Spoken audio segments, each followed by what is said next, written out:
Hi, welcome to Social Research Insights. The mission of Social Research Insights is to promote open source software for both academic and corporate research needs. In this videocast, I am going to explain you how to perform t-test through PSPP. The PSPP is open source alternative to IBM SPSS.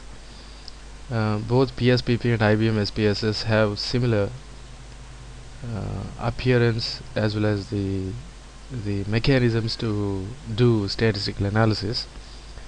The syntax of PSPP is a clone of syntax of SPSS. I mean, we can do almost everything that we can do in SPSS through PSPP.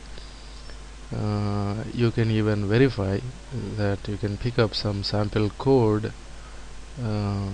of SPSS and use it through the syntax of PSPP, and it exactly works without an error. Okay, in this videocast, as I said, I'm going to explain how to do t-test. For that, I simulated a sample dataset. You can see in right side I have the syntax code, I've written code in PSPP syntax to simulate a dataset having 3 variables. So in this dataset, this is a dataset of a data matrix of the order 30 by 3, which means I have 30 rows and 3 variables, 30 cases and 3 variables in this dataset, and the variables are income 1, income 2, and occupation. The income 1 is actually the sampled data for 30 sample respondents, and income 2 is another sample of 30 respondents, and both of them consisting of the income details of the 30 respondents sample in 2 different times. For example, if you look at the first value 0.64, so you can imagine that it is 0.6 million or maybe 6,040,000, or and income 2 we have a value 0.2, which means 0.2 million. You can also think about 200,000 dollars.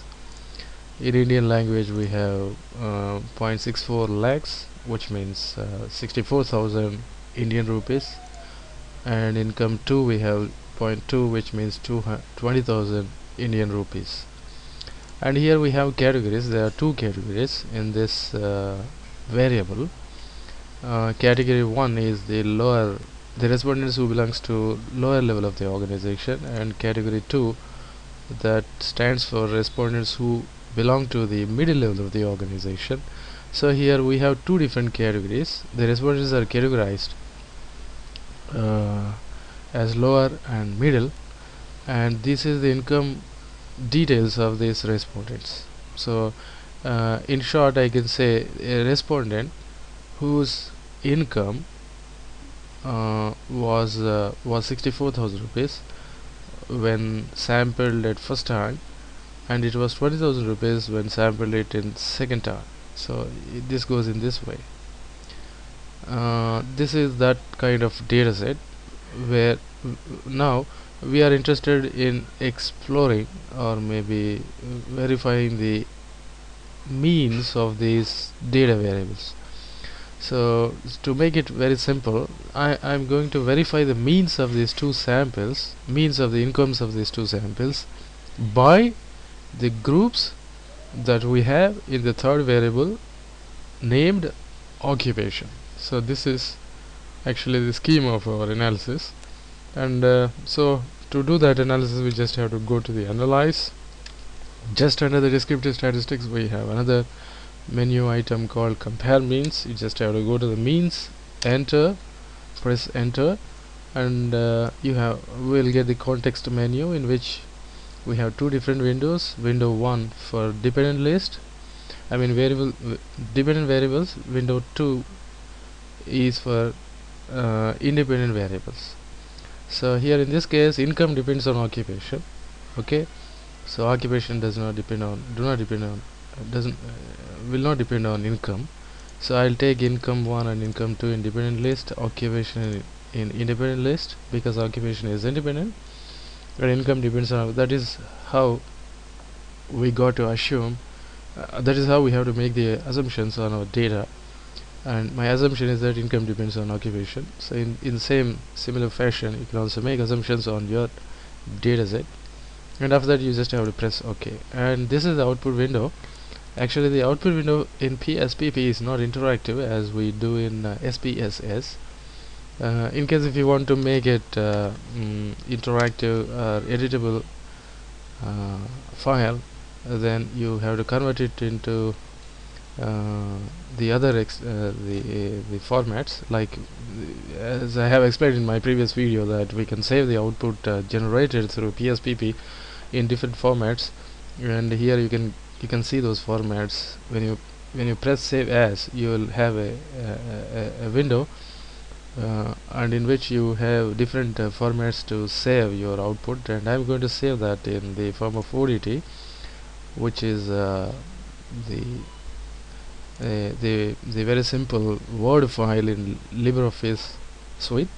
And I'm going to just name that file as t test out, which means t test output. So ODT, make sure that you have a valid format under the window, and save. So we saved this file on desktop, so we have this file ready for our observations.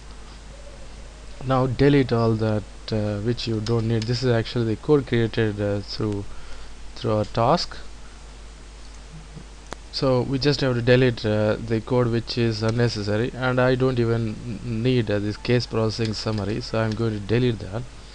And after that we have two tables. Here I just enter them values so that it appears nice. You can also change, because we have the advantage of changing the format here, so you can change into whatever the format that you like in LibreOffice Word. So I changed the font type as well as the size. I didn't change the size, actually I changed the font type. You can change, if you wish, you can change the you can do anything, like whatever you can do in LibreOffice Word, that you can do on this output. So here we have wonderful the values from the output. If we observe, we have the mean, sample size, and standard deviation. And going through the means, for the category 1 lower, in sample 1 income 1, the mean value is 0.82, which means 82,000 rupees. If for category 2, the mean income is 70,000 rupees, and for sample 2, the mean income for the first group or first category is 87,000 rupees. If you observe these output values, actually the averages or the mean income for the categories in second sample are more than the mean income for the categories in the first sample. So that is one important observation.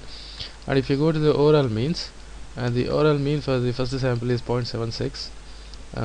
That way we can also make another observation, that the mean income for the second category in first sample is less than the mean income of the overall mean income of the first sample. So that is another important observation that we can make from the output results in PSPP for mean differences. The mean, the verification of the means. And if you observe, the overall mean for the second sample is 0.87, and which is equal to the mean of the first category of the second sample. So this is the better represent of the first category of the second sample is the better represent of the overall mean of. And next, coming to the mean income for the second category for the second sample is a bit more than the overall mean of the second sample. So this way we can make wonderful observations from the output created through the means option under the menu analyze in PSPP. Okay, so in my next video I'm going to talk about how to perform the t-test in PSPP. Thank you.